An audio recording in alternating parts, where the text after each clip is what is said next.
Pre, sure ka bang dito tayo magsistay? Kinakabahang tanong ni Bricks sa kaibigang si Jerome.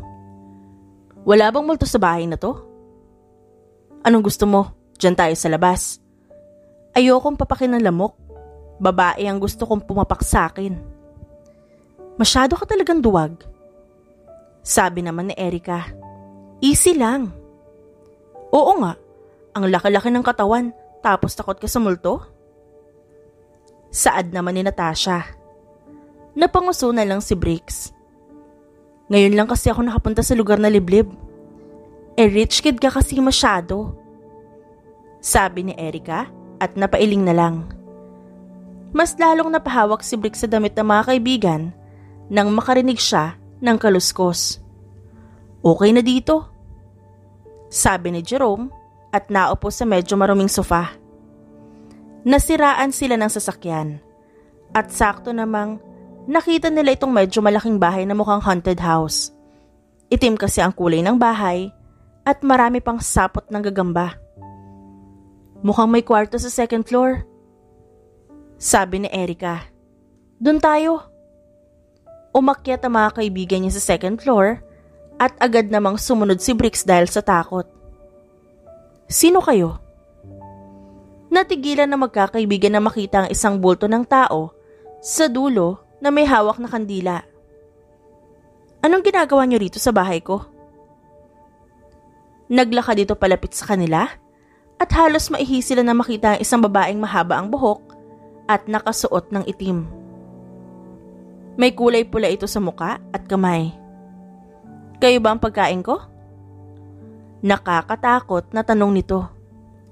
Nagsigawan at takbuhan ng mga kaibigan ni Bricks. Si Bricks naman ay nahimatay at dire-diretsyong nahulog sa hagdan na may konting baitang. Ay putik! Gulat na sabi ng babaeng nakaitim habang nakatingin kay Bricks na may galos. Nakapatay pa yata ako? Naglakad siya pababa ng hagdan at sumilip sa bintana. Nang makitang wala na ang kaibigan ng binata, ay binuksan niya ang ilaw. Nilapitan niya ang lalaki na namumutla at tinapik sa pisngi. Buhay ka pa ba? Dahil mabigat ang lalaki, ay hinila na lang niya ito patungo sa kwarto sa ibaba. Hirap na hirap niyang binuhat ito at inilapag sa kama. Ang laki-laki mo na, nahimatay ka pa? Naiiling na sabi ng babae at pinusod ang kanyang mahabang buhok. Pumasok siya sa CR at pinunasan ng pulang pinta na inilagay niya sa kanyang muka at kamay. Ganito palagi ang ganap sa buhay ni Agatha. Palagi siyang napagkakamalang aswang dahil sa kanyang buhok at porma. Dagdag pa ang bahay niyang pinadesenyohan talaga ng mga magulang niya na nakakatakot para walang magtangkang pasukin siya. Nasa abroad ang mga magulang niya dahil sa trabaho. Mag-isa ngayon si Agatha sa buhay kaya kailangan niyang mag-ingat. Bilin sa kanya ng mga magulang na maging aswang muna siya para hindi siya mapahamak. At totoo ngang hindi siya napapahamak. Siya lang ang muntik makapatay ng ilang beses. Sa bayan dati ang bahay nila. Ang kaso, dahil sa ayos niya at disenyo ng bahay nila, kinuyog sila dahil aswang daw sila. Nasaktuhan pa kasi noon na may nawawalang mga bata. Kahit ako may himatay kapag nakita ko ang sarili ko. Nakangiwing sabi ni Agatha sa refleksyon niya sa salamin. Lumabas siya sa banyo at inasikaso yung lalaking may galos. Nang magamot niya ito, ay napaupo siya sa sofa sa kwarto at doon natulog. Kinabukasan nang magising siya, tulog pa rin ang lalaki. Naglakad siya palapit dito at tinitigan ang mukha ng binata. Ang kinis? Ano kaya skincare mo? Biglang nagmulat ng mata ang lalaki. Pareho silang napasigaw dahil sa gulat sa isa't isa. Aswang! Aswang! Tarantang sigaw ni Bricks. Teka, hindi ka naman aswang. Ano ginagawa mo rito? Umalis na tayo dito dahil may aswang dito. Walang aswang. Sagot ni Agatha at tinanggal ang pagkakatali ng buhok niya. Nanakot lang ako para umalis kayo, kaso iniwan ka ng mga kaibigan mo. Hindi ka aswang? Paninigurado ni Bricks. Iling lang ang isinagot ni Agatha. Ito ang kauna-unahang beses na inamin niya ang bagay na yon. Komportable kasi siya kay Briggs at mukha naman itong gagawa ng mabuti. Masakit ba ang katawan mo? Tanong ni Agatha. Doon lang naramdaman ni Briggs ang sakit ng katawan niya, lalo na ang kanyang kanang binti. Napakasakit. Hindi ko nga maigalaw ang isang paa ko. Mahihimatay ka na lang kasi doon pa sa tapat ng hagdan. Paano ka na yan? Hindi ka makakalakad kaya kargo muna kita. Hihintayin pa nating balikan ka ng mga kaibigan mo bago ka makaalis.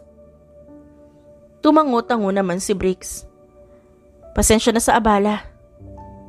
Kumalam na ang sikmura ni Briggs na ikinapula niya.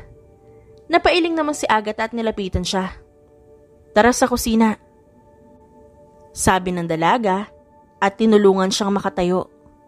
Nagutom din ako dahil sa bigat ng katawan mo. Nagtungo ang dalawa sa kusina. Pansin ni Briggs na wala man lang pumapasok na araw sa loob ng bahay ng dalaga. Dahil sa makakapal na kurtina na nakaharang dito. Tanging ilaw ang nagbibigay liwanag sa buong bahay. Bakit hindi bubuksan yung mga bintana? Siguro, aswang ka talaga kaya takot ka sa araw. Proteksyon ko yung kurtina na yan. Sagot ni Agatha at itinali ang kanyang mahabang buhok bago magluto. Kapag binuksan ko ang kurtinang yan, malalaman ng mga dumadaan at ibang tao na hindi ako aswang. Kaya ganito ang bahay at ang buhay ko para ligtas ako sa mga mapagsamantalang tao. Sinadya nila mama at papa na ganito ang disenyo ng bahay namin para walang pumasok. Sila rin ang nagsabing maging aswang at multo muna ako habang wala sila. Nasaan ba sila? Tanong ni Briggs. Chismoso. Nasa ibang bansa sila at nagtatrabaho. Wala akong kamag-anak dito kaya mag-isa lang talaga ako. Kahit ayaw nila akong iwan mag-isa, no choice. Kasi ang dami naming utang. At saka nag-iipon sila para makauwi na rin sila. Napatango naman si Briggs. Naiintindihan niya na ngayon ang mga nangyayari. Grabe ang takot ko kagabi. Tumakbo rin yata ang kaluluwa ko. Halata nga, kasi sobrang putla mo. Hindi ka man lang binalikan ng mga kaibigan mo. Inaasar nila akong duwag. Sila naman pala itong nauna pang tumakbo sa akin. Paano ka naman makakatakbo? Nahimatay ka nga, diba? Napanguso si Briggs. Di dapat binalikan nila ako. Sila ang nag-aya sa akin dito tas iiwan naman nila ako. Hindi na sumagot si Agatha at tinapos na lang pagluluto.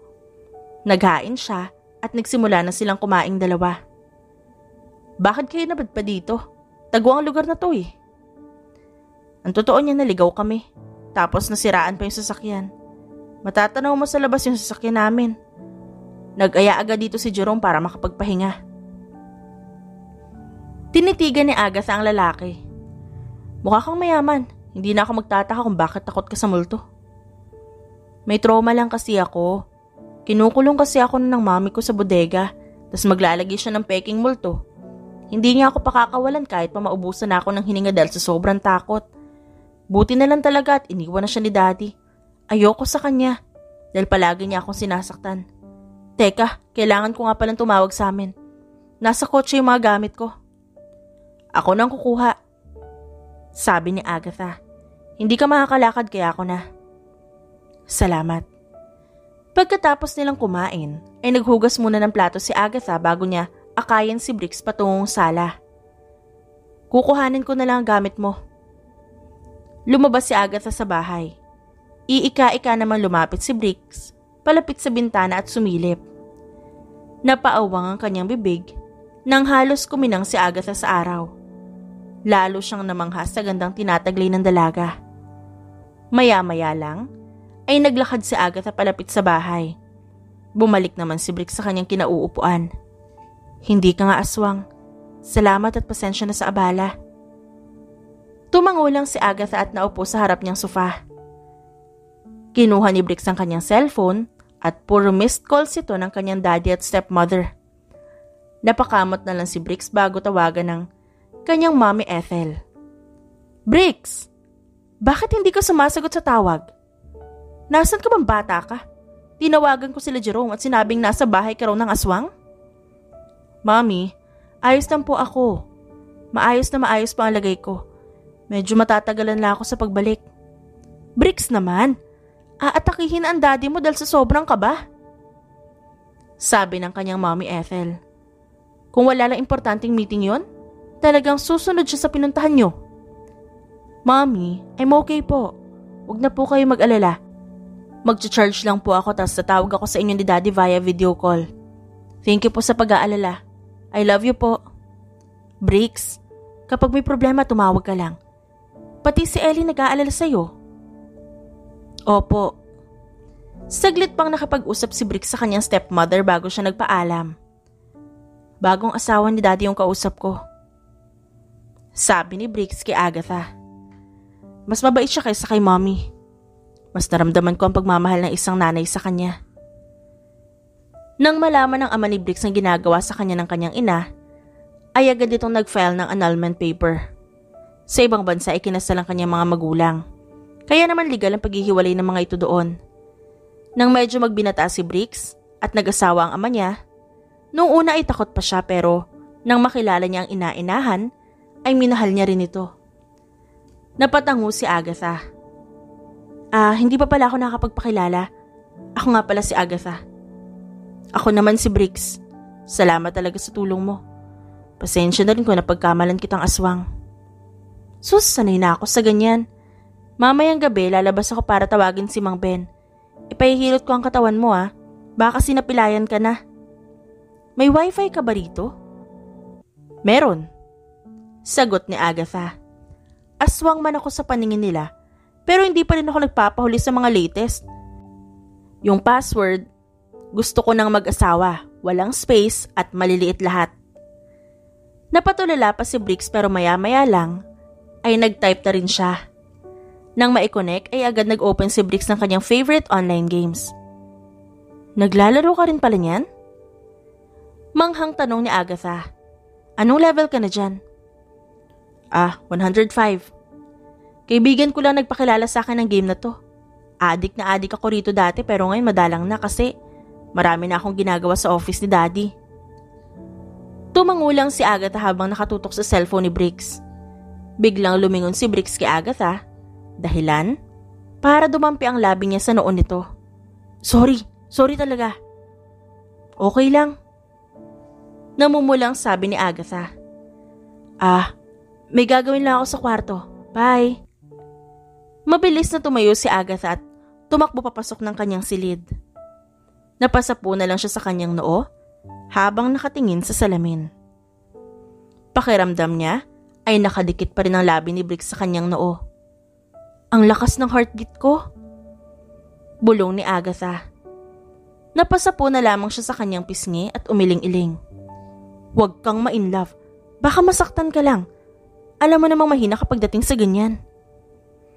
Minsan ang nasaktan si Agatha at hindi niya kinaya yon. Nagkagusto siya sa isang lalaki pero ang lalaking ito ay siniraan sila sa buong bayan. Ito ang nagpakalat na aswang ang pamilya niya. Dahil sa pagkakakuyog sa kanila, nasaksak ang kanyang ama. Yun ang dahilan kung ba't nabaon sila sa utang. Kahit mukhang mabait si Bricks, kailangan mo pa rin mag-ingat. Sabi ni Agatha sa kanyang sarili. Sa kabilang banda naman ay si Bricks na parang sinilihan ng itlog dahil hindi siya mapakali sa kinauupuan. Napapakagat siya sa ibabang labi habang patingin-tingin sa pinto ng kwarto ni Agatha. Magtigil ka nga, Bricks. Kumalma ka. Baka mailang sa'yo si Agatha at akalain niyang may gagawin kang masama. Tandaan mo ang turo sa'yo ni daddy mo. Chill ka lang kapag may nagugustuhan kang babae. Napanguso na lamang si Bricks. Gusto? Ang bilis ko naman yata magkagusto. Siguro crush muna. Crush ko muna si Agatha. Napapahagik-hik na lang na sabi ni Bricks sa kanyang isipan. Mukhang lamog na lamog ka. Sabi ng manghihilot kay Bricks. 3 araw na si Bricks sa poder ni Agatha. Ngayon lang nadala ang manghihilot sa kanya dahil wala itong noong pinuntahan ni Agatha noong isang gabi. Nahulog ko sa hagdan, inakalang aswang ako. Natawa ang manghihilot. Palagi namang ganyan. Ang dami nga rin lumalapit sa akin para Bubok sa dahil aswang ka raw. Baka naman kapag nasaksihan nila ang kagandahan at kabutihang loob ko ay matahimik sila. Nakangising sabi ni Agatha. Maiba ho tayo. Ano hong lagi ng binatang yan? Kailangang ipahinga niya ang katawan niya ng mga ilang araw. Sagot ng manghihilot. Napatango si Agatha. Salamat po, Mang Ben. The best ka talaga. Binayaran ni Agatha ang manghihilot at agad na itong umalis. Si Brix naman ay isinuot ang kanyang damit. Ang sakit niyang maghilot. Ang tagal ko pa pala magsistay dito. Magpapasundo na siguro ako para hindi na ako makaabala sa'yo. Hindi ka naman abala. Siya nga pala bukas, pupunta ako sa bayan para mamili ng mga stocks. Kukuhanin ko rin ang padala ni Mama. Mamimili ka? Wanted ka sa bayan, di ba? Samahan na kita, baka mapahama ka pa. Kaya ko na. Hindi ka makalakad ng maayos, sasama ka pa. Kukuha na rin ako ng mekaniko para mapagawa na yung sasakyan nyo. Nakangusong tumango na lamang si Brix. Matulog ka na dyan, huwag ka raw muna galaw ng galaw para hindi ka lalong malamog. Lumabas si Agatha sa kwarto nito at nagtungo sa kanyang silid. Nagpalit siya ng damit bago ihiga ang katawan sa kama. Kinabukasan ay maaga siyang umalis ng bahay para mamalengke. Kailangan niyang bumalik bago ang almusal. Hindi niya alam pero pasimpleng nakasunod sa kanyang iika-ikang si Brix. Nilakad ni Agatha ang malayong bayan at hindi naman siya makakasakay dahil walang nagsasakay sa kanya. Yan yung aswang, di ba? Balita ko ang daming napatay niyan. Buhay pa pala yan? Umugong agad ang mga bulong-bulungan na makarating siya sa bayan. Napailing na lang si Agatha at hindi na pinansin ng mga tao. Teka, may aswang ba nakakalabas sa araw? Dinig niyang sabi ng isang babae. May agimat yan. Sagot naman ang kausap nito. Kaya nakakalabas yan dahil sa agimat niya. Gustong matawa ni Agatha sa mga naririnig niya pero pinabayaan na lamang niya. Nag-withdraw na muna siya nang ipinadala ng kanyang mga magulang bago siya mamili. Bumibili si Agatha sa mga taong palagi niyang pinagbibilihan at mabait sa kanya. Aswang ka! Napapikit na lang si Agatha nang may magsaboy sa kanya ng asin. Humapdi ang mga mata niya dahil napasukan ito ng konting asin. Aswang ka! Mildred, magtigil ka nga. Kung aswang itong si Agatha, kanina pa tunaw yan sa asin mo. Ibalik mo ang anak ko. Ibalik mo si buboy ko. Galit na sabi ni Mildred. Oy, ikaw yung kumuha sa kaibigan namin, di ba? Sumulpot ang mga kaibigan ni Brix. Nasaan yung kaibigan namin? Tanong ni Natasha. Ibalik mo siya sa amin. Siguradong kinain niya na ang kaibigan nyo. Sabi ng isang residente. Nabusog na nga ako sa kanya eh. May tira pa. Gusto nyo ba? Napaatras naman ang lahat dahil sa takot. Ewan ba ni Agatha pero gustong gusto niyang pagtripan ng mga tao sa bayan. Salot ka! Dumampot ng malaking bato ang isang lalaki at ibinato sa kanya. Hindi sa kanya tumama ang bato dahil may lalaking humarang na may buhat na batang lalaki. Anong ginagawa mo dito? Gulat na tanong ni Agatha kay Brix. Sinundan kita. Ayos ka lang ba? Sabi na nga ba't mangyayari ito eh? Ikaw ang hindi okay. Tsaka sino yung bitbit mo? Nakita ko sa puno. Hindi makababa kaya tinulungan ko. Kaninong anak to? Masyadong pabaya yung magulang. Buboy! Sabi ni Mildred. Bumaba naman sa pagkakabuhat ang batang lalaki at tumakbo patungo sa kanyang ina. Brix! Sigaw ng mga kaibigan ni Brix at hinagkan siya. Napangiwi na lang ang binata. Feeling niya, mas lalo siyang nabugbog. Umalis na nga kayo mga baliw kayo. Kay ganda-ganda ni Agatha, ginawa niyong aswang. Nagsialisa ng mga tao kaya naiwan sila Brix doon. Akala namin patay ka na. Akala namin naging sisig ka na. Saad ni Natasha. Hindi niyo nga ako binalikan eh. Nakasimangot na sabi ni Brix. Nakikipag-ugnayan pa kasi kami kay Kapitan. Susugurin na sana namin yung bahay. Sabi naman ni Jerome. Hay, Huwag mo na ulit akong pag-alalahanin ha. Sabi ni Natasha at niyapos siya. Wala sa sariling nagsalubong ang kilay ni Agatha. Hindi niya gusto ang paghaplos-saplos ni Natasha kay Briggs. Uwi na ako, sabi ni Agatha at agad tumalikod. Teka, hintayin mo ako. Sumunod naman kay Briggs ang mga kaibigan niya. Kahit naiinis si Agatha, dumaan pa rin siya sa mekaniko para patignan ang kotse nila Briggs. Agatha, galit ka ba? Sorry na kung sumunod ako. Nag-alala lang kasi ako sa'yo. Hindi siya pinansin ni Agatha hanggang sa makabalik sila sa bahay nito. Silang dalawa lang pumasok sa loob. Ang mga kaibigan niya ay nandun muna sa sasakyan para bantayan ang mekaniko sa ginagawa nito. Agatha, sumunod ka lang naman sa akin para makita mo na mga kaibigan mo. Sumunod ka para mayapos mo si Natasha. Doon ka sa Natasha mo. Natigilan naman si Briggs at maya-maya lang ay natawa na.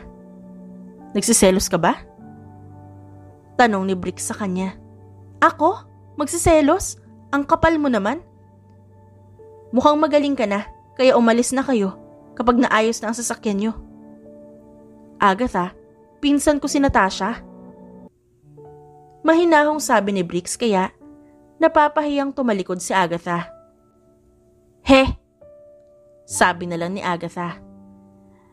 Magluluto na ako ng almusal. Huwag kang papasok ng kusina. Pumasok si Agatha sa kusina.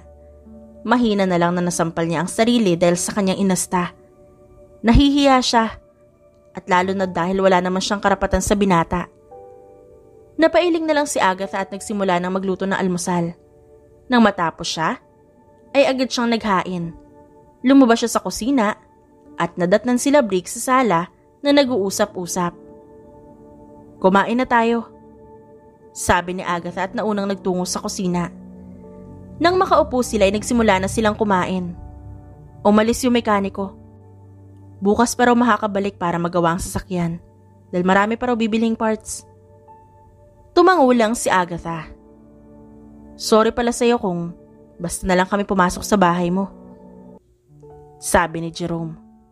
Sorry rin kung napagkamalan ka naming aswang. Ayos lang, sagot ni Agatha. Ganda-ganda kaya ni Agatha, sabi ni Briggs. Mabait pa tas masarap magluto. Pwede na nga siyang mag-asawa eh. Alam mo, kanina nakapabukang bibig ni Briggs. Mukhang may naaamoy akong magandang tadhana ah. Hindi ako umutot, sabi ni Erica.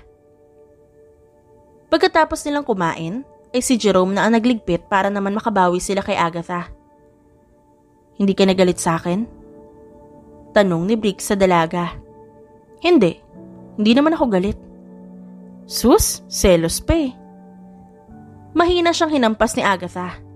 Napangiwi naman si Briggs dahil tinamaan ang balikat niyang tinamaan kanina ng bato. Dito ka tinamaan ng bato? Patingin nga. Wag na, ayos lang ako. Hindi, maghubad ka. Nakangusong naghubad naman si Briggs.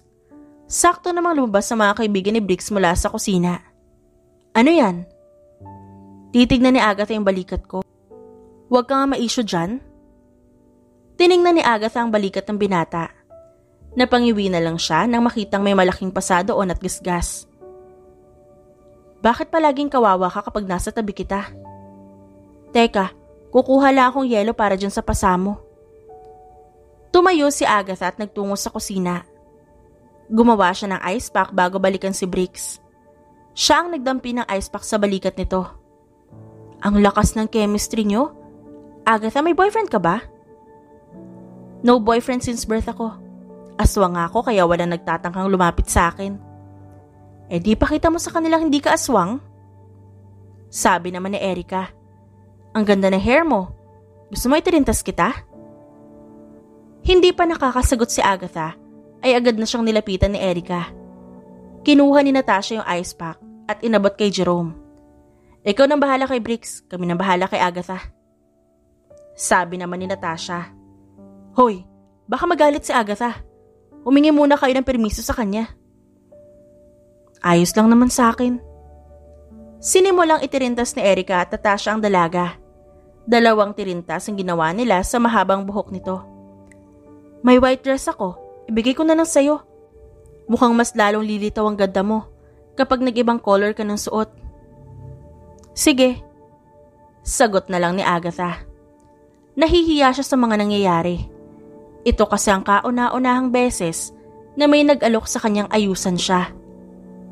Dito na lang natin ituloy ang bakasyon natin para naman may kasama si Agatha. Okay lang ba yun sa'yo, Agatha? Gagawin namin itong bahay mo bilang bagong bahay. Ayos lang naman sa akin.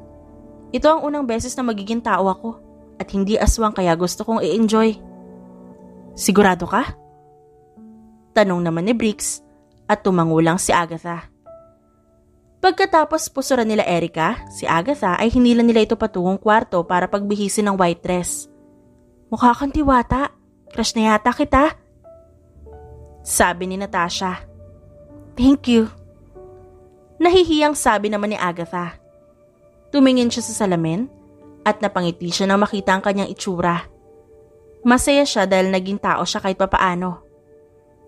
Pwede bang kuhanan mo ako ng picture? Isisend ko lang kina mama. Sure. Sagot ni Natasha at kinuhanan siya ng litrato. Mauna na kami lumabas ha. I-surprise natin si Briggs. Tumangulang si Agatha. Na-excite siya sa reaksyon ng binata para sa kanya. Please welcome, Agatha. Sigaw ni na Erica at Natasha at nagpalakpakan pa. Naglakad pababa si Agatha ng hagdan. Nabitawan ni Jerome ang ice pack habang nakatingin kay Agatha. Si Briggs naman ay halos kuminang ang mga mata habang nakatingin sa dalaga. Namula ang mga pisngi ni Agatha dahil sa titig sa kanya ni Briggs. Maputi si Agatha kaya hindi na itago ang pamumulan ng kanyang pisngi. Kinikilig sa titig ni Briggs? Pang-aasar sa kanya ni Erica. Hindi Tanggi niya habang nagpipigil ng ngiti. Bagay sa'yo, mas lalo kang gumanda. Nambola pa? Sabi na lang ni Agatha at napairap. Huwag niyo na akong pansinin. Enjoy ko lang saglit ang ganitong ayos ko. Naupo sa isang tabi si Agatha bago i-chat ang kanyang mga magulang. Isinend niya ang kinuhang litrato sa kanya ni Natasha sa kanyang parents. Nagangat siya ng tingin at nahuli niya nakatingin sa kanya si Briggs. Bakit? May kailangan ka? Ang ganda mo. Hindi ka natatawaging aswang. Ituturing ka na nila bilang isang diwata. Napanguso si Briggs. Marami ng lalaking manliligaw sa'yo. Kaso sorry sila dahil nauna na ako sa pila. Anong pila? Anong tingin mo sa akin, ayuda? Manahimik ka nga. Kapag ganyan ang ayos mo, hindi ka nakakatakot magalit. Kapag kasi hindi ka ganong nakaayos, feeling ko lulutuin mo ako kapag galit ka. Gusto mo lutuin talaga kita? Banta ni Agatha sa binata. Cute. Ikaw ang darling kong aswang. Darling mo mukha mo. Inirapan ni Agatha ang binata para maitago ang ngiti sa kanyang labi. Ang cute nyo. Mukhang tinamaan sa'yo itong pinsan ko. Samantalang takot sa multo. Hindi na ako takot sa multo. Mas takot na akong umuwi ngayon. Ayokong umuwi dahil baka pagbalik ko kay Agatha may asawa na siya. Eh di wow. Nasabi na lang ni Agatha. Kahit siya ay nagkaroon ng pangamba sa puso. Paano na siya kapag umuwi na sila Briggs? May iwan na naman siyang mag-isa. Anong niluluto mo? Tanong ni Briggs sa dalaga. Tosino, ang aga mo yatang nagising ngayon. Maaga rin kasi ako nakatulog. Ang bango ng niluluto mo parang ikaw. Nampola na naman? Natatawang sabi ni Agatha. Niyakap siya ni Briggs mula sa likuran. Palihim na napangiti na lamang si Agatha. Sanay na siya sa ganyan ng binata. Noong una nahihiya pa siya dahil madalas sila mahuli ng mga kaibigan ni Briggs. Pero nawala na ang hiya ni Agatha nang umalis na ang mga kaibigan ni Briggs. Umuwi na ang mga ito at nagpaiwan si Briggs dahil hindi niya kayang mawalay kay Agatha. Kahit malanding ugnayan lang ang meron sila, gusto niyang palaging nasa tabi nito. Anak! Gulat na napalingon sila Agatha sa kanilang likuran nang may sumigaw. Hindi alam ni Agatha ang kanya i-react nang makita ang kanyang mga magulang. Si Briggs naman ay tulala pa rin habang nakayakap kay Agatha. Ikaw ba ang anak namin? Tanong ng ama ni Agatha sa kanya. Bakit mukhang tao ka na? Naiiyak na natawa naman si Agatha bago yapusin ang kanyang mga magulang. Kaya pala ilang araw na itong mga walang paramdam dahil may big surprise para sa kanya. Mama! Papa! Pumalik na po kayo! Gusto ka naming isurprise kaya hindi kami nagsabi. Pero mukhang kami yata nag-surprise dahil may asawa ka na. Napahiwalay si Agatha sa yakap dahil sa sinabi ng kanyang ina. Ma, wala pa po akong asawa. Sagot ni Agatha at napanguso. Alam mo bang nagdalawang isip pa kami ng mama mong pumasok dito dahil nagbago yung bahay? Hindi na pang aswang. Tinulungan po ako nila Briggs. Handa raw po nila akong protektahan kung sakali mang may magtatangkang masama sa akin. Ikaw ba yung Briggs? Baling ng ginang kay Briggs. Opo. Masaya po ako makilala kayo. Sorry po kung hindi ako lumitaw sa mga video call. Nahihiya po kasi ako. Pero hindi ka nahihiyang yapusin ang anak ko? Natatawang tanong ng ama ni Agatha. Mga bata talaga ngayon? Napanguso naman ang binata dahil sa hiya. Napahinto lang sila ng mga moy sunog. Mabilis naman pinatay ni Briggs ang kalan. Sunog na yung tosino. Okay lang yan. Sige na, ako na maghahain. Maupo na kayo. Kami na po, maupo na po kayo ni Papa. Siguradong pagod pa kayong dalawa sa biyahe. Naghain sila Briggs. Nang makaupo sila, ay nagsimula na silang kumain. Magkaano-ano kayong dalawa? Tuwing tinatanong kita Agatha, iniiba mo ang usapan. Napaisip naman si Agatha. Hindi niya rin alam kung magkaano-ano sila ni Briggs. Darling ko po siya. Si Briggs ang sumagot. Ang darling kong aswang. Napahagik-gik ang ina ni Agatha. Parang kami lang kayo, no? Ganyan na ganyan kami nung nagsisimula pa lang kami. Pero Briggs, sana, seryosohin mo ang anak ko. Seryosong sabi ng ama ni Agatha. Ngayon na lang ulit nagmamahal yan. Sana ay hindi mo siya tarantaduhin kagaya na ginawa sa kanya noon. Sobra ko magtiwala yan. Kaya sana ingatan mo ang tiwala niya. Opo, hindi ko po sasaktan si Agatha. Lagot po ako kila Daddy. Iniwan naming single ang anak namin, tas pagbalik namin mukhang mag-aasawa na. Mukhang bumibilis na talaga ang panahon. Sana po hindi na kayo umalis. Ako naman po ang magtatrabaho para sa inyo. Sana po dito na lang kayo. Nagkatinginan ng mag-asawa. Anak, hindi na naman talaga kami aalis ng bansa. Yung anak ng amo namin ay nakapangasawa dito sa Pilipinas. Doon na kami papasok simula ngayon. Sa Maynila na kami magtatrabaho. Gusto ko pong sumama. Gusto ko pong maranasan makapuntang Maynila. Kung gusto mo habang nagtatrabaho ang parents mo, doon ka muna tumira sa akin. Sabi ni Briggs, kung di ka naman komportable dahil nanliligaw pa lang ako, pwede ka namang sa kondo ko. May mahahanap ba akong trabaho doon? Tumango si Briggs at pinunasan ang gilid ng labi ni Agatha. Tatanungin ko yung kapatid ko kung naghahanap siya ng worker para sa food business niya. Yun naman pala eh. Pero wag mo na gumawa ng apo namin ha. Gusto kong ikasal muna kayo bago gawin yan. Ma? Saway ni Agatha sa ina. Natawa ang ginang. Nagsasabi lang naman ako para maiwasan nyo. Lumingon si Agatha sa lalaki at nakitang namumula ito. Natawa na lamang si Agatha dahil ang cute ng tingnan nito. Pagkatapos kumain, ay nagligpit muna sila bago magtungo sa sala. Mamaya na maghuhugas si Agatha dahil excited siya sa mga pasalubong ng magulang. Ito ang mga chocolates. Nag-uwi din kami ng damit mo. Siyempre, hindi na itim para hindi ka na mapagkamalang aswang. Namili din kami ng papa mo na magagamit mo para magmukhang babae ka. Thank you po. Hindi naman po kailangan ng pampaganda ni Agatha dahil sobrang ganda niya na. Ayoko rin pong sobrang gumanda siya kasi siguradong marami magkakagusto sa kanya. Abay kahit pilahan niya ng sandamakmak, siguradong sa'yo lang babagsak ang anak ko. Ikaw palagi ang bukang bibig niyan tuwing kausap namin siya. Puro Bricks ang sinasabi kahit malayo ang tinatanong namin. Nilingon ni Agatha si Bricks at nakitang namumula ito. Ma, baka mamatay naman yan sa kilig kaya tigilan nyo na. Grabe pa naman kiligin ng lalaking yan. Huwag mo naman i-expose. Nahihiyang sabi ni Bricks. Maghuhugas na po ako ng plato. Mamaya na po ako kakain ng chocolates. Mabilis na tumayo si Bricks at pumasok ng kusina. Napailing na lang si Agatha dahil sa inasta nito. Mukhang type mo talaga siya ha? Sabi ng ama ni Agatha. Pasado naman siya sa amin. Ngumuso lang si Agatha at kumain ng chocolates. Magpapahinga muna kami. Ikaw nang bahala mag-ayos ng mga to ha? Opo. Sagot ni Agatha. Umakyat ang mga magulang niya. Nagtungo naman si Agatha sa kusina at nadatna ng binatang nagpupunas ng lamesa.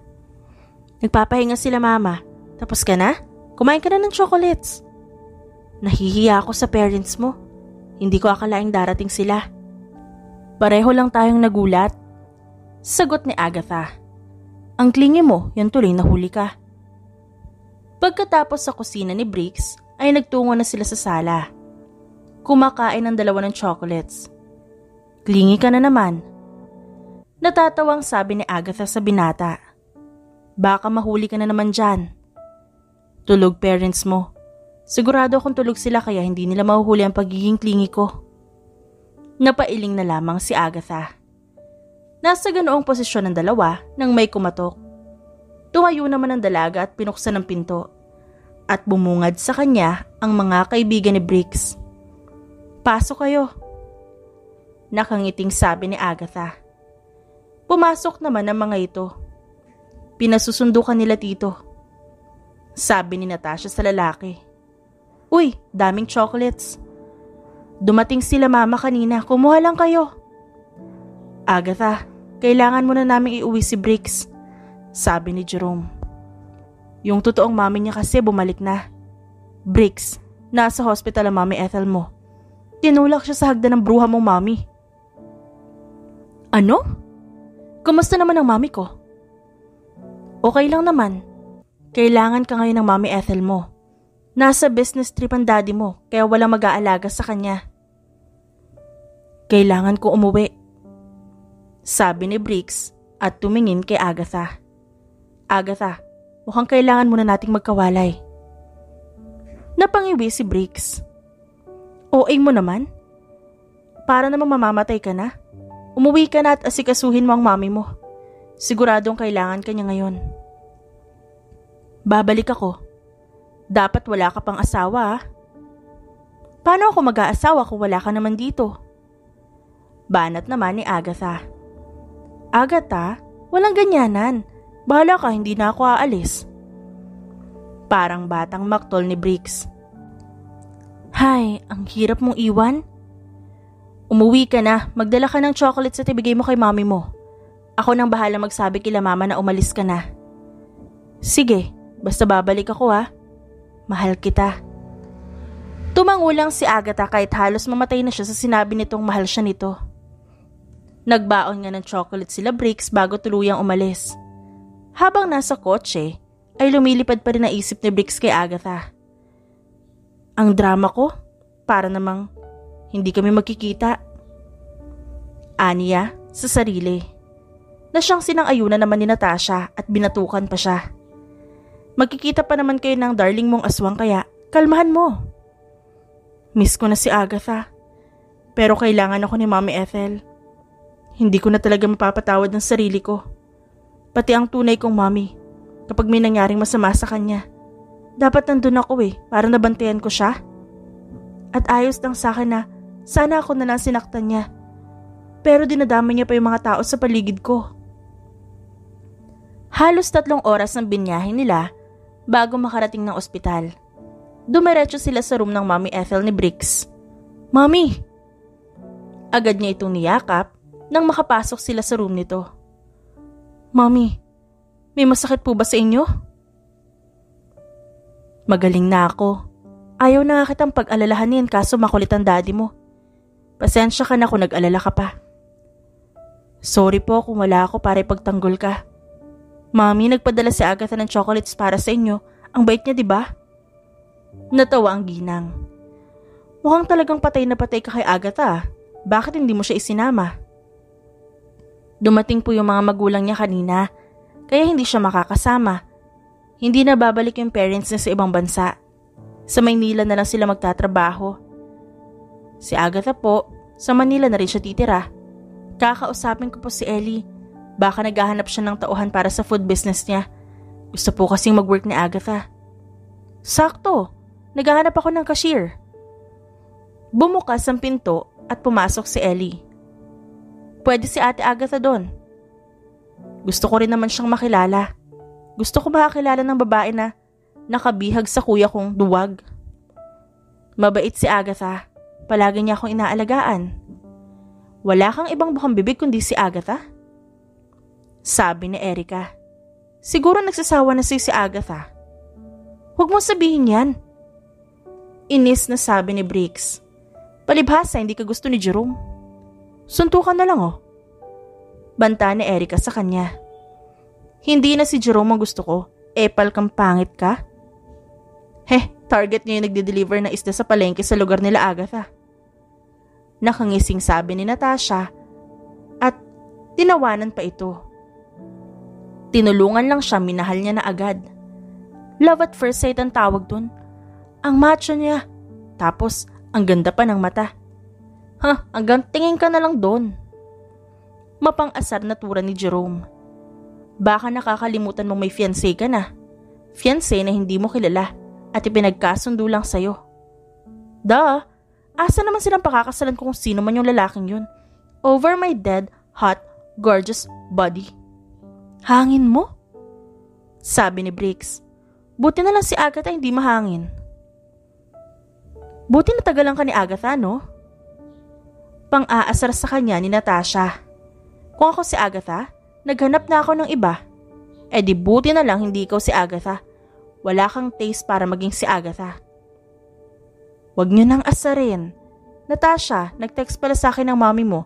Pinauuwi ka muna dahil dumating daw ang lola mo. Napasimangot si Natasha. Tatanungin na naman nila kung mag-aasawa ako. Kapag sinabi kong ayoko, iisipin para tomboy ako. Nakasimangot na lumabas si Natasha. Sumunod naman sa kanya si Jerome at Erica. Pengi akong chocolate. Sabi ni Ellie at kumuha ng isa. Mami, mamaya raw pala ang palapag ng eroplano ni Daddy. Kinansel niya ang meeting niya dahil nag-aalala raw sa'yo. Yung tatay niyo napakakulit. Sinabing okay nga lang ako eh. Mami, hindi na makakalapit sa yung totoo kong nanay. Hindi na ako papayag na masaktan ka niya. Ay, hindi na rin ako papayag. Magsusuntukan kaming dalawa. Ngumuso lang si Briggs bago yakapin ng kanyang mama Ethel. Miss ko na si Agatha. Sabi ni Briggs habang nakatingin sa labas. Malakas ang ulan ngayon kaya hindi siya natuloy sa pagbiyahe. Ayaw siyang payagan ng mga magulang dahil baka raw maaksidente siya. Anak, may bukas pa naman. Makikita mo rin si Agatha. Sabi ng kanyang mommy Ethel. Hindi sumagot si Briggs at napahinga na lang ng malalim. Miss na nga niya si Agatha tapos iniinggit pa siya ng mga magulang niya tuwing maglalambingan ng mga ito. Kuya, para kang baliw. Nakangiwing sabi ni Ellie. Magkikita rin kayo na Ate Agatha, kalmahan mo naman. Palibhasa kasama mo boyfriend mo ngayon. Pagsusungit ni Briggs sa kapatid. Nginisihan naman siya ng kapatid bago yakapin ng boyfriend nito. At lalong napasimangot si Briggs sa ginawa ng kanyang kapatid na si Ellie. Sir, may bisita ho kayo. Sabi ng gwardya na kapapasok lang. Papasukin niyo lang po. Sagot ni Briggs at nagmukmuk sa isang gilid. Tumango ang gwardya at umalis. Maya-maya lang ay pumasok ang isang babaeng may mahabang buhok na nakalugay at nakasuot ng puting damit. White lady! Sabi ni Ellie at napakapit sa boyfriend niya. Agatha! Parang batang tumalon pababa si Briggs sa sofa at sinalubong ng yakap ang dalaga. Ikaw ba talaga yan? Hindi ba ako nananaginip? Lumuwas sila mama kaya sumabay na ako. Binigay sa akin ni Natasha ang address mo. Humiwalay sa yakap si Bricks sa tinitigan ng dalaga. Lalo kang gumanda. Grabe, akala ko hindi na tayo magkikita. Napangiwi si Agatha. Ang OA mo? Isang linggo lang naman tayo hindi nagkita ng personal. At saka palagi tayo magkausap. Pupuntahan dapat kita ngayon kaso hindi ako pinaalis nila mami. Buti nandito ka na. Mamamanhikan ka na ba? Hindi nga kita sinasagot. Mamamanhikan naman ako. Umayos ka nga. Napairap si Agatha. Oo nga pala. Humarap si Bricks sa pamilya niya at mayabang nang umiti. Siya nga pala, future wife ko si Agatha. Hello po. Nahihiyang bati ng dalaga. Ikaw pala si Agatha? Ako ang Mommy Ethel niya. Masaya ako makita ka. Ang ganda mo pala talaga. Welcome to the family. Sabi naman ng ama ni Bricks. Hi, ako si Ellie. Pagpapakilala naman ng kapatid ni Bricks sa kanya. Ang ganda mo ate. Medyo nakakatakot ka lang kapag nakalugay ang buhok mo. Para kang white lady. Kapag nakaitim yan, aswang naman yan. Sabi ni Bricks at natawa. Mahinang siniko ni Agatha ang binata. At natawa na lamang ito bago kunin ang kanyang mga dala. Nagdala po ako ng konting pasalubong. Kaso baka medyo weird na po ang itsura. Nakipagpatintero na po kasi ako sa ulan. Naku iha, hindi ka na dapat nag-abala pero salamat sa pasalubong. Ellie, pahiramin mo muna ng damit ang ate mo. Baka magkasakit pa siya. Sige po. Sagot ni Ellie at nilapitan si Agatha. Tara ate Agatha. Dinala ni Ellie ang dalaga sa kanyang kwarto. Si Bricks naman ay isinali ng pasalubong ni Agatha. Favorite ko to. Sabi ni Bricks habang nakatingin sa insaymadang gawa ni Agatha. Tikman niyo po, masarap to. Masarap nga. Sabi ng ginang. Mahilig po magluto talaga si Agatha.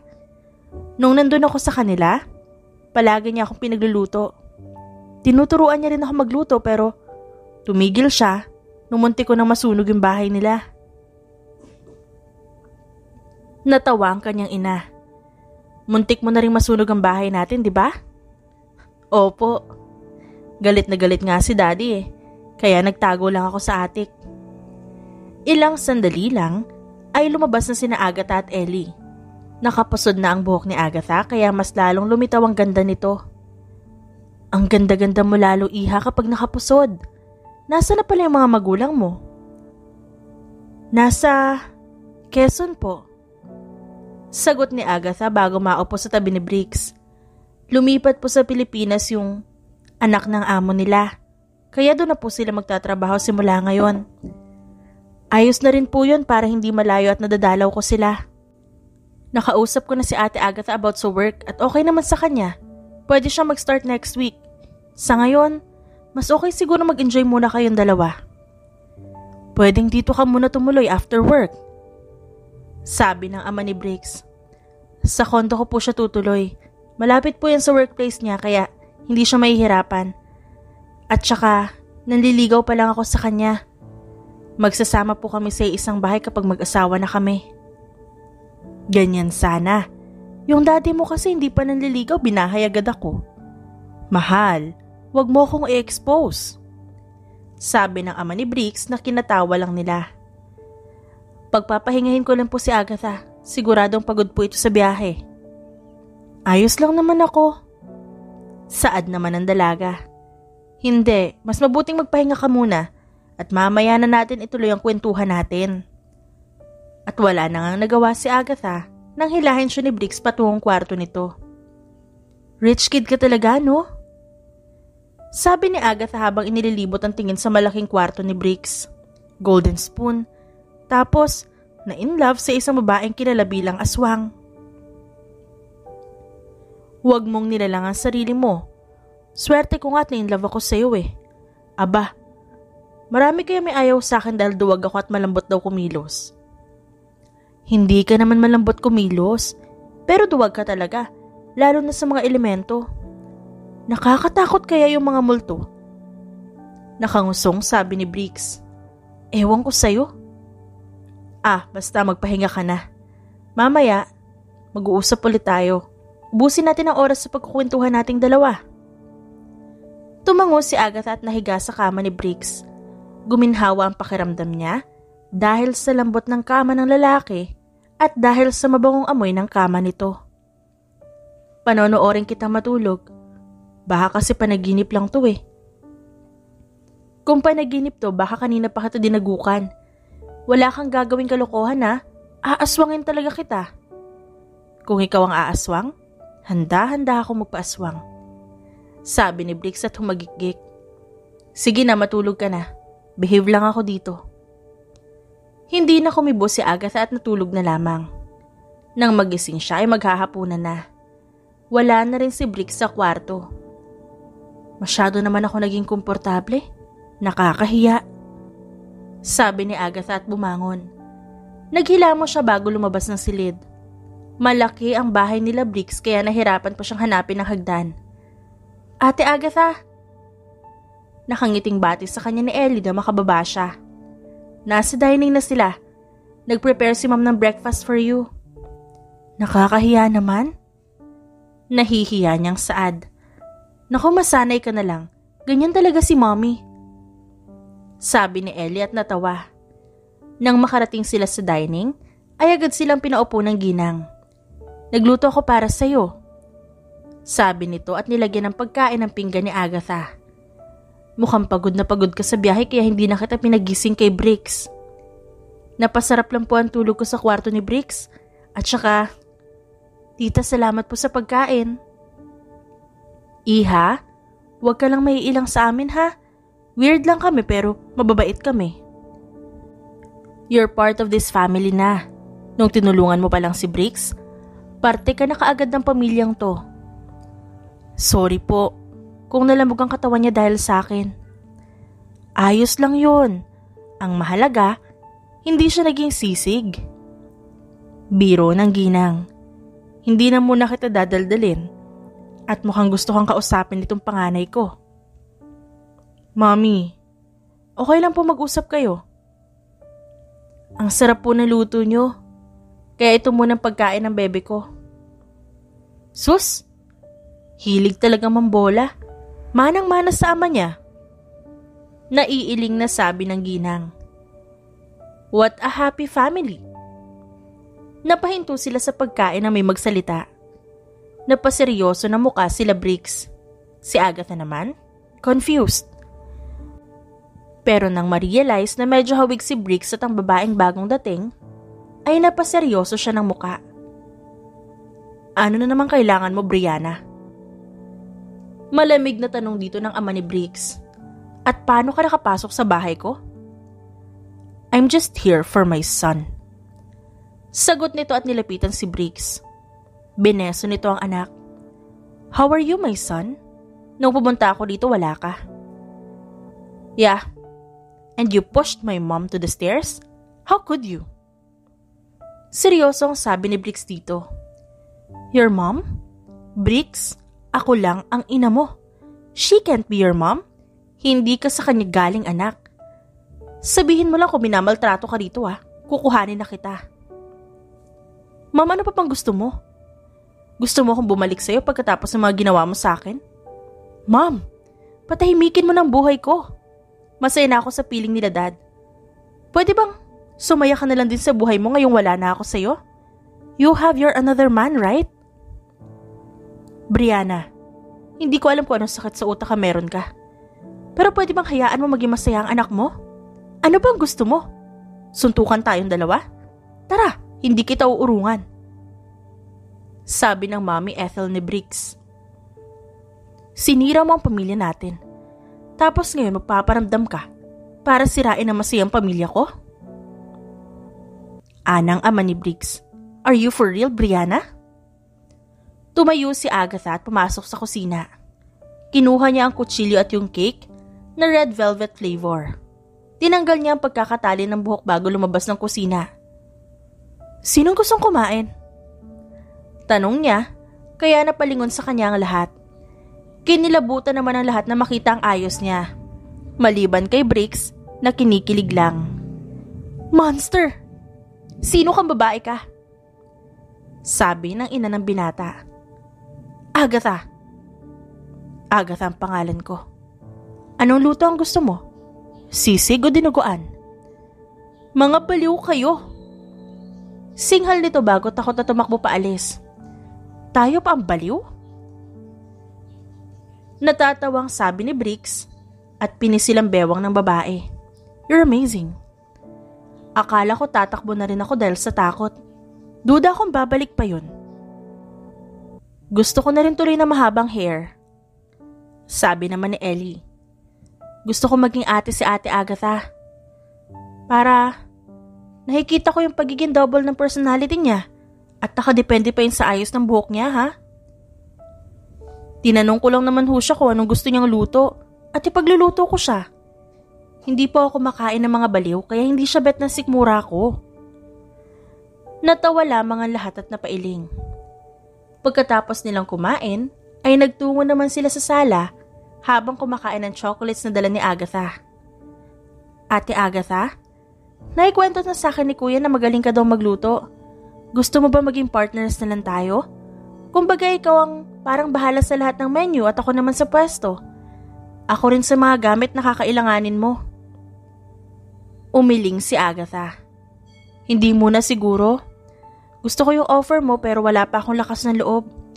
Bago pala ako dito sa Maynila. Kaya gusto ko munang aralin kung paano mamuhay dito.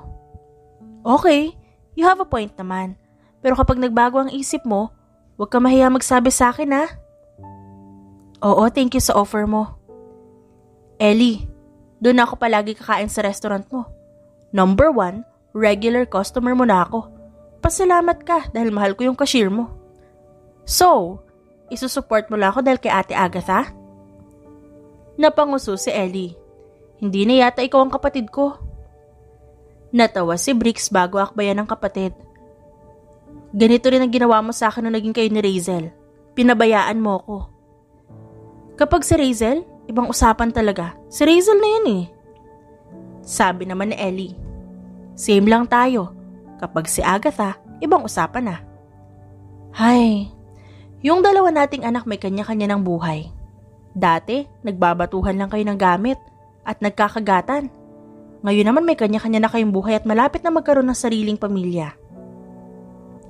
Mi, kahit naman po ganun, hindi naman kami mawawala bilang mga baby nyo. Sabi ni Ellie at yumakap sa ina. Madadagdagan lang tayo sa pamilya. Tama. Pagsang-ayon naman ni Briggs, kayo pa rin ang number 1 family ko. Napangiti na lang si Agatha habang nakatingin sa pamilyang magkakayakap. Namiss tuloy niya biglang kanyang mga magulang. Waiting na lang po sa table number 5. Nakangiting sabi ni Agatha sa customer bago iabot dito ang table number nito. Thank you.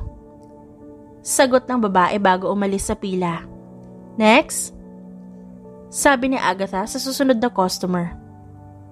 What's your order, sir? Isang magandang cashier na may pangalang Agatha. Nakangiting sagot nito.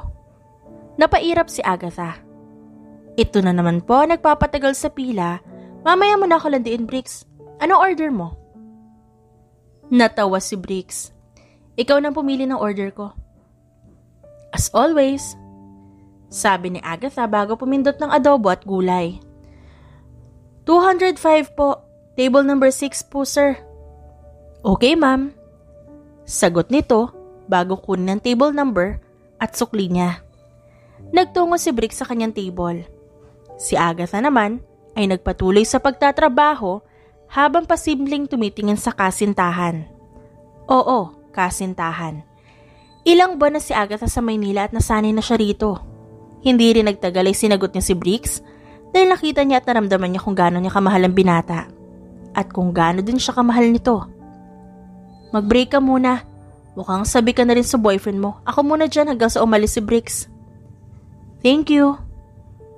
Nakangiting sabi ni Agatha bago tanggalin ang suot na apron. Lumapit siya kay Briggs at humalik sa binata bago maupo sa harap nitong upuan. Kumusta ang work mo? Tanong niya sa kasintahan. Ayos lang. Marami kaming namit ni Daddy ng mga bagong kliyente. Siya lang naman ang kumakausap kasi puro babae yung bagong client namin. Mga bata pa kaya kumikerengking sa akin.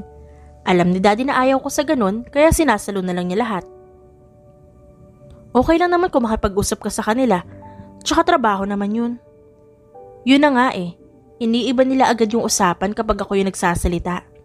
Ang usapan namin tungkol sa business kapag magsasalita na ako. Tungkol naman sa personal life ko yung mga tinatanong nila. Eh bakit parang ang sungit mo? Natatawang sabi ni Agatha. Nang dumating ang order ni Briggs ay pinakain nito agad ni Agatha. Nagutom din siya kaya nagpo-order siya sa kasintahan. Yung unang serve kanina ng mga ulam ako nagluto. Sayang at di mo naabutan. Eh di mamaya ipagluto mo ako. Sa kondo ako matutulog mamaya, tabi tayo. Minsan, natutulog si Briggs sa kondo ng kasintahan. Tulog lang naman muna sila. Hanggang dun lang. Stress ka siguro, no? Don't worry, itatali ko yung buhok kapag dumating ka. Baka mamaya matakot ka na naman. Tinatanong kita kung ayos lang sa'yo magpagupit ako pero ayaw mo. Tas takot ka naman kapag nakalugay ako. Dati lang naman yun eh, hindi na kaya ako takot sa'yo. Okay, sabi mo eh. Nagpahinga saglit si Agatha bago siya bumalik sa trabaho. Sigurado namang hindi aalis si Briggs dahil tapos na ang work nito. Hihintayin siya nito hanggang sa matapos siya. Pwede bang makuha rin ang number mo? Tanong ng customer sa kanya. May boyfriend ako. Hindi ko siya ipagpapalit. Napapahiyang kinuha naman ng lalaki ang sukli at table number bago umalis sa pila. Nilingon ni Agatha ang kasintahan at nginitian nito. Nang sumapit ang 5:00, nag-out na si Agatha sa trabaho. Nang makarating sa kondo ay dumiretso na agad si Agatha sa kusina para magsimula magluto. Anong lulutuin mo? Sarsyadong galunggong. Sa linggo day off ko, mamamalengke ako ng stocks ko dahil paubos na. Sakto, sasamahan kita kapag walang pasok. Simba rin tayo. Pwede ka na masimbahan kahit aswang ka. Natawa si Agatha at napailing. Oo naman no, special aswang kasi ako. Pagkatapos magluto ni Agatha ay naghain na siya. Naupo silang dalawa ni Briggs at nagsimulang kumain. Grabe, ang sarap talaga magluto ng darling ko. Nawawala na yung abs ko dahil sa'yo oh. Puro ako kain. Mas okay na malusog ka. Mababawi mo pa naman yung biceps at abs mo eh. Ngumiti lang si Briggs at nagpatuloy sa pagkain. Kapag talaga luto ni Agatha ang kaharap niya, nakakalimutan niyang maging clingy sa kasintahan.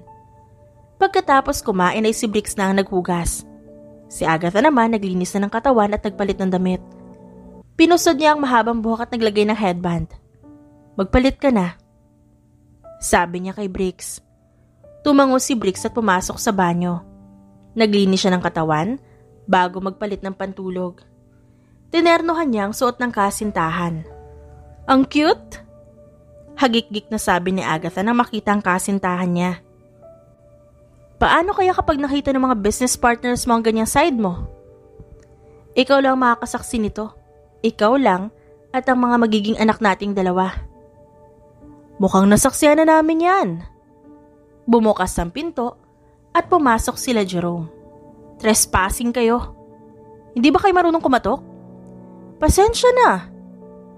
Nakangising sabi nito. Mag-overnight kami rito, total nandito ka naman. Kapag umuwi kami, baka malate kami bukas. Ang layo ng workplace namin sa bahay. Ayos na sa akin, feel free kayo dito. Ganun sana, sabi ni Natasha. Tama, walang uuwi. Ayoko makita yung fiancé ko mukhang kulugo. Asus, parang hindi na love at first sight ah. Pang-aasar ni Natasha dito. Napasimangot na lang si Briggs. Mukhang wala na siyang magagawa. Manood na lang kayo dyan. Maglalambingan kami ni Agatha sa kwarto. Kumuha siya ng snacks at inumin na dala ng mga kaibigan bago hilahin ang kasintahan patungo sa kwarto nito. Nilak niya ang pinto para siguradong hindi sila maiistorbo. Nood tayo. Isipin na lang natin na wala tayong mga kasamang asungot. Tumawa si Agatha bago buksan ng TV. Nanood silang dalawa ng romance movie. Wala pa mang kalahating oras ay tulog na si Briggs. Pagod na pagod ang baby ko. Tulog ka lang dyan. Iniligpit niya muna ang mga kalat bago humiga sa tabi nito. Kinabukasan ay naunang magising si Agatha dahil maaga ang pasok niya. Naligo siya at nagluto ng almusal. Nauna na rin siyang kumain. Nag-iwan siya ng note sa ref bago tuluyang umalis. Nang makarating sa restaurant, ay dumiretso sa kusina. Tinatanghali ang chef nila kaya siya muna magluluto sa umaga. Gustong-gusto naman ng mga customer ang luto niya dahil masarap naman talaga. The best talaga ang luto mo, kaya favorite ka ng mga customers eh. At nang bola pa siya. Natatawang sabi ni Agatha sa mga taga-tikim. Pagkatapos magluto, nagtungo siya sa cashier area. Umaga pa lang, dinudumog na agad sila ng mga customer dahil sa kanyang luto. Buti nakaabot kami sa luto mo, sabi ng Mami Ethel ni Briggs. Mami Ethel, good morning po sa inyo. Bigyan mo kami ng lahat ng niluto mo ngayon, sabi ng ama ni Briggs. Sige po. Mabilis na lumipas ang oras at kung hindi pa siya pinag-break ni Ellie, ay hindi niya malalamang 3:00 na. Masyadong maraming tao kaya hindi niya na napansin ang oras. Dun ka sa office ko. Nandun si Briggs kanina pa. Tumango si Agatha at pumasok sa office ni Ellie. Nadatnan niya ang kasintahan doon na inaayos ang pagkain sa center table. Di ka pa kumakain? Tanong niya rito. Hinihintay kita. Kumain na tayo. Kawawa naman ang darling ko at mukhang pagod na pagod. Ang daming customer. Dumaan din kanina sila, Mami Ethel. Ang aga nila para lang maabutan ng luto ko. Mukhang ang dami kasing nahuhulog sa luto mo. Hindi na ako magtataka dahil masarap naman talaga. Pagkatapos kumain ay sumandal si Agatha sa kasintahan. Sobra talaga siyang napagod ngayong araw. Masakit ang kanyang mga kamay at paa. Kapag kinasal na tayo, ayos lang sa akin kahit di ka na magtrabaho. Kahit na nga ngayon ayaw na kitang pagtrabahuhin eh. Kaso, nakikita kong mahal mo ang ginagawa mo. Briggs, gusto ko pa rin magtrabaho kahit nakasal na tayo. Gusto ko hati tayo palagi sa mga gastos. At saka, gusto ko rin pag-ipunan ng future na magiging anak natin. E di sa akin ka na lang magtrabaho. Gusto mo maging secretary ko. Babantayan mo lang ako tas sasahod ka na. Sira. Plano kong pumayag na sa alok ni Ellie. Mas lalo ko minamahal ang pagluluto kapag maraming customer ang dumadayo para dito. Baka dito na ako tumira kung sakali, sabi ni Briggs at hinalikan siya sa ulo. Basta palagi ako nakasuporta sa'yo. Thank you, kaya mahal na mahal kita eh. No, Agatha. It's me who loves you more. Mas mahal kita.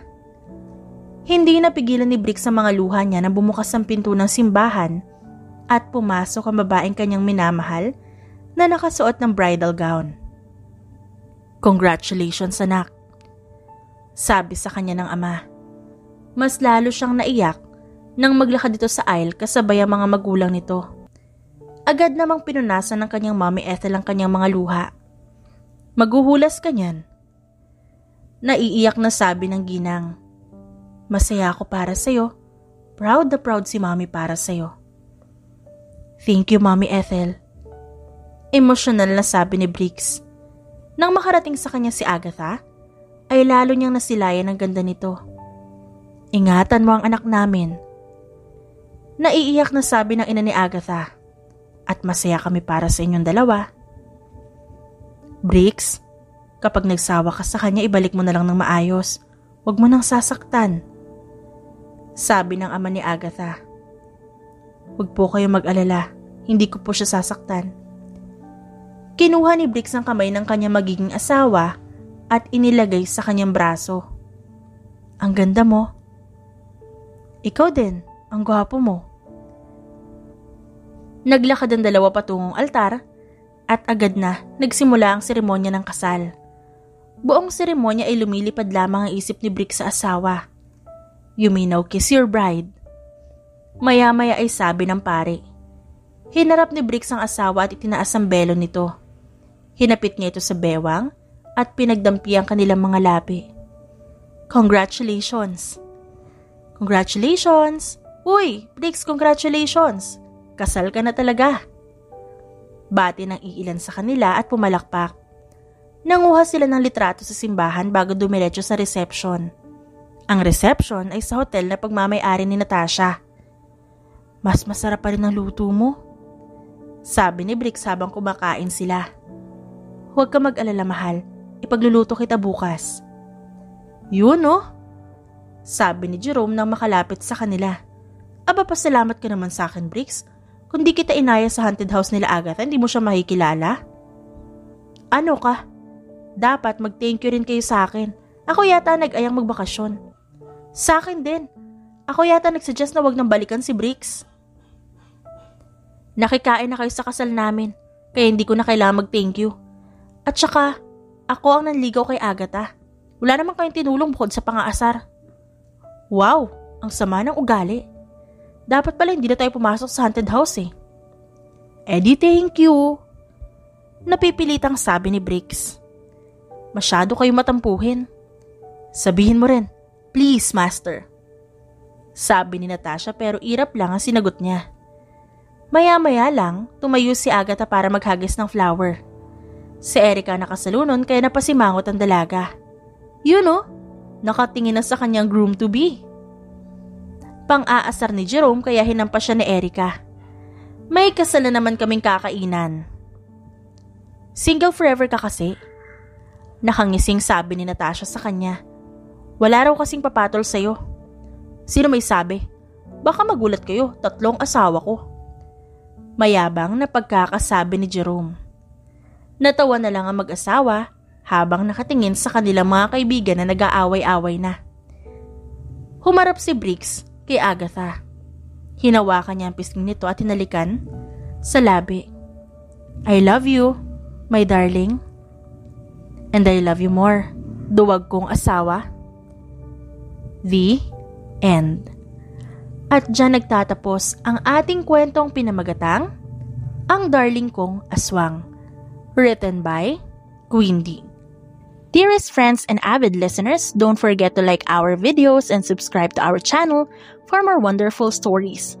Mula sa aming main channel, Randall Tagalog Love Stories, and for our second channel, Miss R Stories, lubos po naming pinasasalamatan ang inyong suporta at pagtangkilik sa aming mga likhang istorya.